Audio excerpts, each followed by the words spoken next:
ఏపీలో జిల్లాల పునర్విభజన అంశం మళ్లీ తెరపైకొచ్చింది. పేర్ల మార్పుతో పాటు మండలాలు, గ్రామాల సరిహద్దులపై ప్రజల నుంచి వచ్చిన అభ్యంతరాలను పరిశీలించే కార్యక్రమానికి శ్రీకారం చుట్టడంతో హిందూపురం పేరు తెరపైకొచ్చింది. తెలుగు రాష్ట్రాల్లో హిందూపురం నియోజకవర్గం ఈ పేరు తెలియని వారంటూ ఉండరు. పార్లమెంటు నియోజకవర్గ కేంద్రంగా ఉన్న హిందూపురంను జిల్లా కేంద్రంగా ప్రకటించాలని ఎమ్మెల్యే నందమూరి బాలకృష్ణ గట్టి పట్టుదలతో ఉన్నట్లు వస్తున్న వార్తలు కాకరేపుతున్నాయి.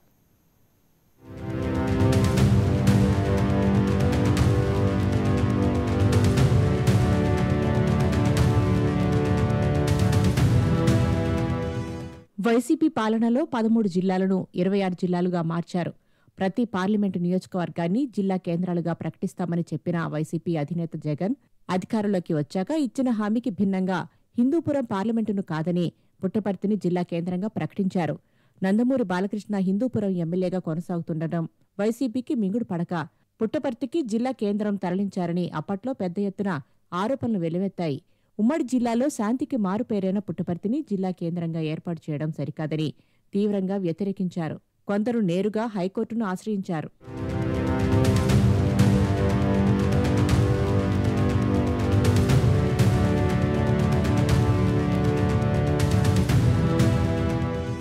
జిల్లా పరిపాలనా కేంద్రం అంటే కలెక్టర్ కార్యాలయంతో పాటు అన్ని శాఖల ఉన్నతాధికారుల కార్యాలయాలు, నివాసాలు ఉంటాయి. సత్యసాయిబాబా వల్ల శాంతికి మారుపేరుగా మారిన పుట్టపర్తిని జిల్లా కేంద్రంగా ప్రకటించడం పట్ల ఆ నియోజకవర్గ ప్రజలు కూడా అప్పట్లో కాస్త అసంతృప్తిని వ్యక్తం చేశారు. ఇదే సమయంలో హిందూపురాన్ని జిల్లా కేంద్రంగా ప్రకటించాలని వైసీపీ ప్రభుత్వానికి వ్యతిరేకంగా ఎమ్మెల్యే నందమూరి బాలకృష్ణ అఖిలపక్షం నాయకులతో కలిసి పెద్ద ఎత్తున నిరసన కార్యక్రమాలు నిర్వహించారు.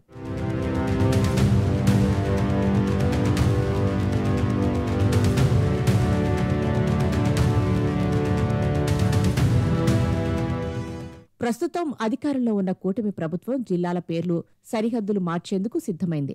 కొత్త జిల్లాల పునర్విభజనకు సంబంధించి 7 మంత్రులతో కమిటీ ఏర్పాటు చేసింది. జిల్లాల పేర్లు, సరిహద్దుల మార్పు, పరిపాలనా సౌలభ్యం కోసం తీసుకోవాల్సిన వాటి గురించి కమిటీ ప్రభుత్వానికి సూచనలు చేస్తుంది. గత ప్రభుత్వం చేసిన జిల్లాల విభజనపై వచ్చిన ఫిర్యాదులను కూడా పరిశీలిస్తోంది.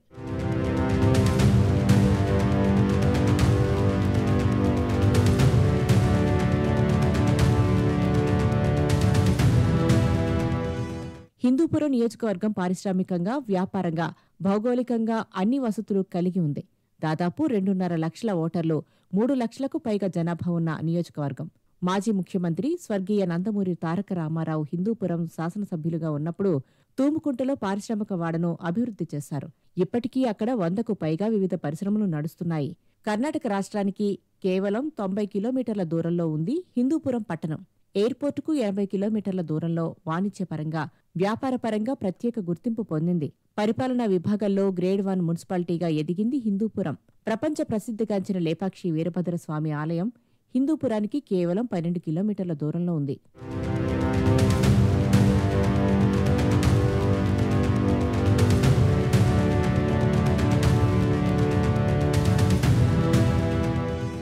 చిలమర్తు మండలంలో పరిశ్రమల ఏర్పాటుకు ఇప్పటికే వేలాది ఎకరాల భూమిని సేకరించారు. ఇటీవల జిల్లా ఇన్ఛార్జ్ మంత్రి, రెవెన్యూ శాఖ మంత్రి అనగాని సత్యప్రసాద్ నియోజకవర్గంలో పర్యటించి హిందూపురం నియోజకవర్గం త్వరలో పారిశ్రామిక హబ్గా మారబోతుందని ప్రకటించారు.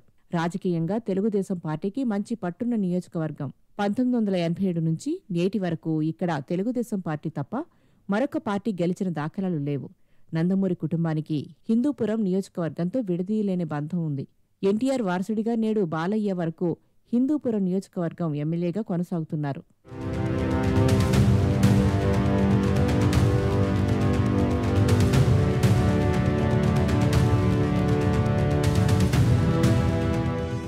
ప్రతిపక్షంలో ఉన్నప్పుడే హిందూపురం జిల్లా కేంద్రం చేయాలని డిమాండ్ చేసి అఖిలపక్షంతో కలిసి బహిరంగంగా నిరసనలు తెలియజేసిన బాలకృష్ణ ఆగస్టు 1న సీఎం చంద్రబాబు నాయుడిని కలిసి హిందూపురం జిల్లా కేంద్రంగా ప్రకటించాలని కోరనున్నట్లు వార్తలు వస్తున్నాయి. దీనికి సంబంధించి ప్రతిపాదనలు సైతం ఎమ్మెల్యే బాలకృష్ణ ఇప్పటికే సిద్ధం చేసినట్లు సమాచారం.